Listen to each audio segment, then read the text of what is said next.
Broadchurch is the lead character. It was in season 1 and it is in season 2.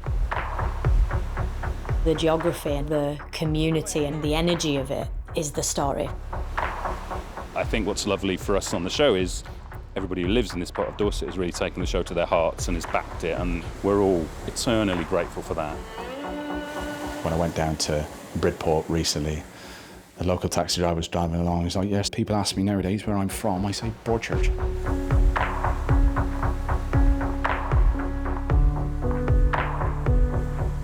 Broadchurch, the actual town, is assembled in kit form in post-production, really, because obviously we have the sea here. And we have some of the locations here. The house that I live in season 2 is sort of just round the bend there. My house that's is in close, Clevedon, near Bristol. And then we use a venue in Exeter. Oh, in as well. Exeter as well, yes. And And then we have somewhere studios else. near London, so we travel around quite a bit, and all these things all these elements combine to produce what should look like a very small little community, which is actually spread across most of the southwest of England. Don't blame you for coming back here. It's gorgeous. It's a unique World Heritage Site. There's nowhere else like it in the world.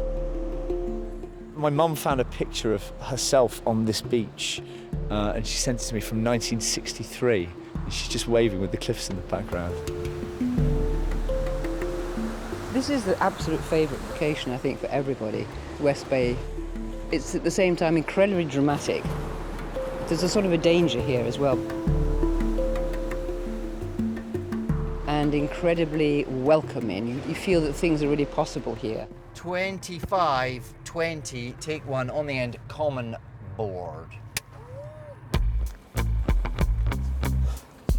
The cast make this job for me. Here's a nice bunch of people. We're all on a big adventure together. Jet skiing. And everybody does genuinely get on. It is fun.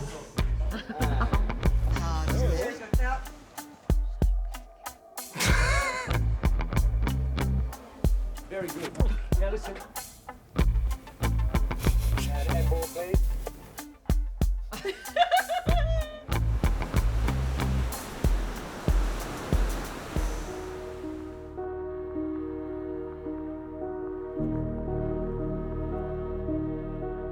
Very atmospheric look.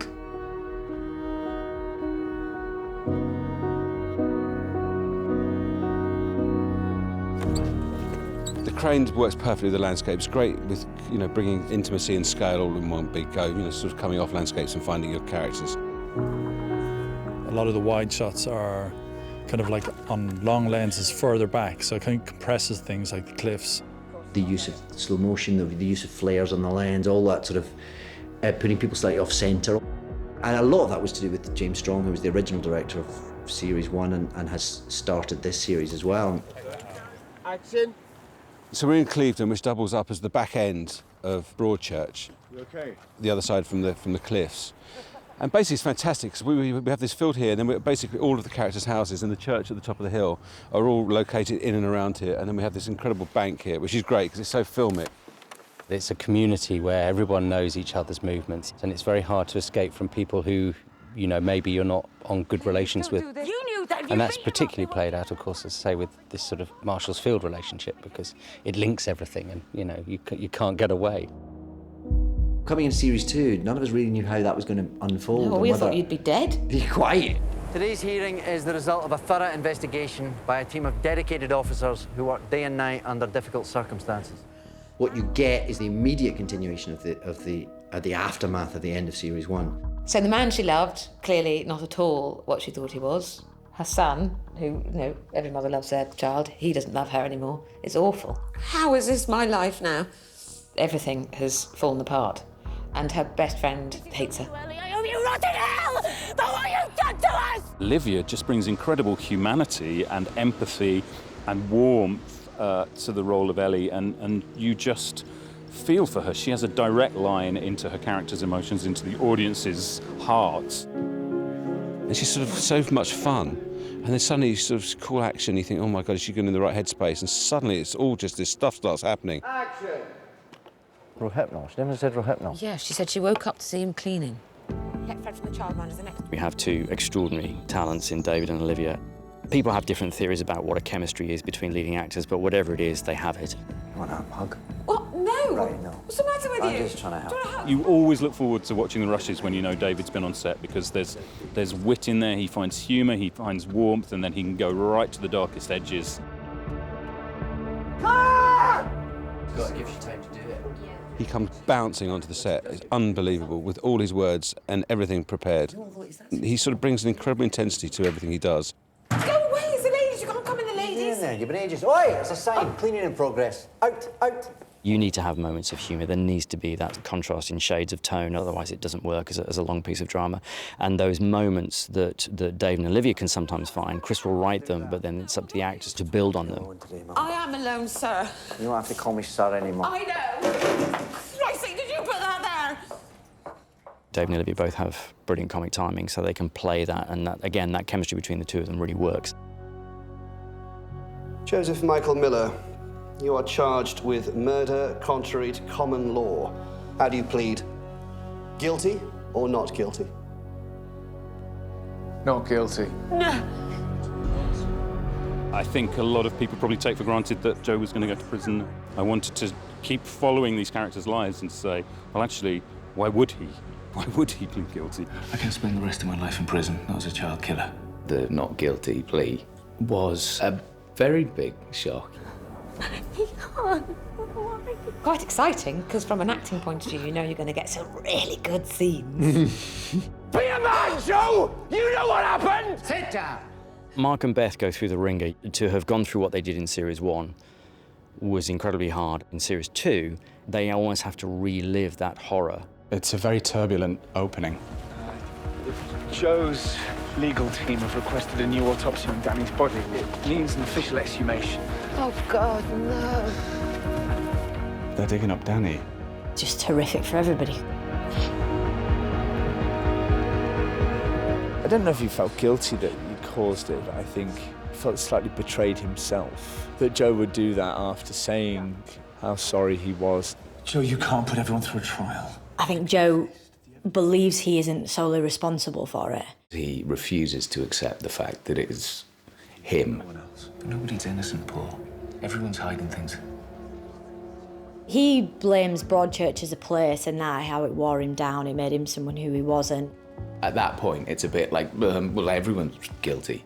It doesn't actually mean that everybody is, but it does kind of open up the Pandora's box of what's inside Broadchurch. Is Mark with you? He's with you, isn't he? Right, yeah. Must be running late then. He left hours ago. You've not seen him? Everyone's got something to hide. The lies still continue, and where the trust has been built up between people, you don't know if that exists anymore.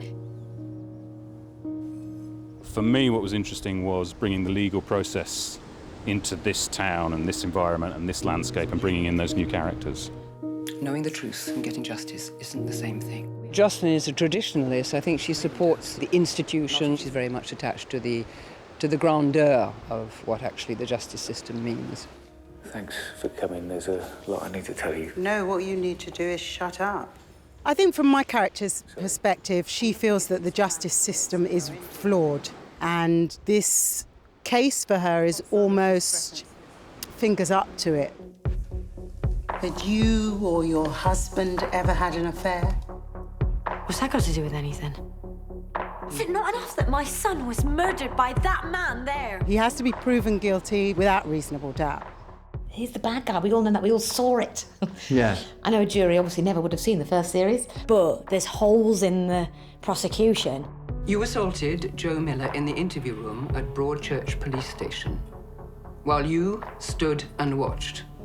Stuff that we never even thought about in the first series pops up and is really important now. It comes back to bite some character on the arse long after it thought happened. about all of this. Some of them are there very deliberately, and some of them you look back and think, oh, wait a minute, that would connect with this. Pauline Quirk suddenly reappears, and you have all that you felt about her from season one. It's still all there. It's still all bubbling along, and moments like that are hugely thrilling, I think. He always will write the thing that you least expect and will make you kind of twist in your chair. When did you and D.I. Hardy first start having an affair? What? Not quite. That gets flung around. You've got no evidence for this. I am not the guilty one here. I'm not! It's a beautiful courtroom that we've had built specially. It's a magnificent courtroom, it really is, and the lighting is extraordinary. And to be able to have everybody's point of view, you're obviously going to have to film an awful lot, so you have very, very, very long days. Did he say he was guilty, or did he say he felt guilty? There's a big difference. It's very intense in those scenes, and of course you have to keep the emotional world going, because even when you're not on camera, people are reacting to what's been said.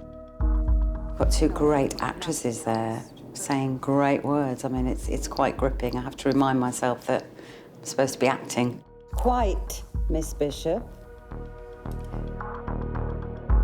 I only see the back of their heads, but the back of their heads are fantastic. It's the wigs. I put it down to the wigs. It's so funny, like, if one of them's really going for it, the other one's like going... She sort of tosses her folder and she puts her hand on her hip. Can I remind you, P.C. Miller, that you are on oath? And you go, oh. Oh, I'm screwed. Yeah.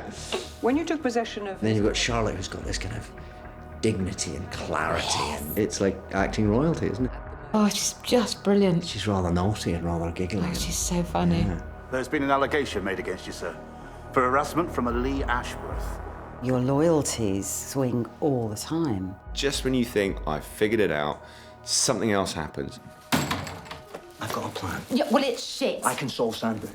I think the second series is about redemption, retribution, confession. Can you find truth? Can you find justice? What honour is there for people going forward? So those are all the big themes in this second series, and they apply to Hardy and Ellie as much as anyone.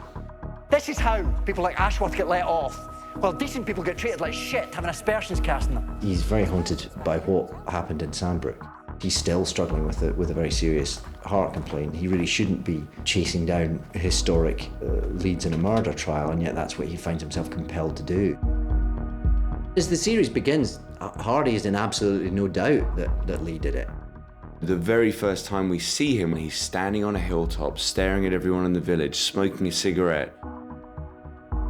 You know, I'm one monocle and a comedy moustache away from being genuinely, properly villainous. And I think that's obviously what Chris has set up. He wants initially for the audience to think, that guy's a bad guy, he did it. I lost my whole life because of you. And then brilliantly, like he did all the way through the first series, there are so many twists and turns that I think the audience are going to be really struggling with their initial belief. I know you never want to clear my name, so I started working on it myself, talking to people. You have to learn not to trust. Hardy spent a lot of the first series haranguing Ellie to trust less, to be more suspicious, to be more cynical. Promise me I'm safe, Alec. And if anything in this series, it's her reminding him. She lived next door. She had access. Her story's inconsistent. Lee and Claire have a very obsessive relationship. There's a secret between them. Oh God, I missed you. And she describes it several times as her drug. It's very sexual, quite toxic. And it brings out the worst and the best in both of them. Their little suburban life begins to look very odd and peculiar, doesn't it? I have been skulking around the makeup trailer for the 8th episode. We don't know what's going to happen. We have no idea what's going to happen. And as it's Chris that's writing them all, it's all in his head. We wait with bated breath. I'm not allowed to speak to him. He's locked in a room. He's got Jane Featherstone, the executive producer of The Cattle Prod, just pushing him back to the computer screen. He writes standing up. He does. I think that adds to the whole...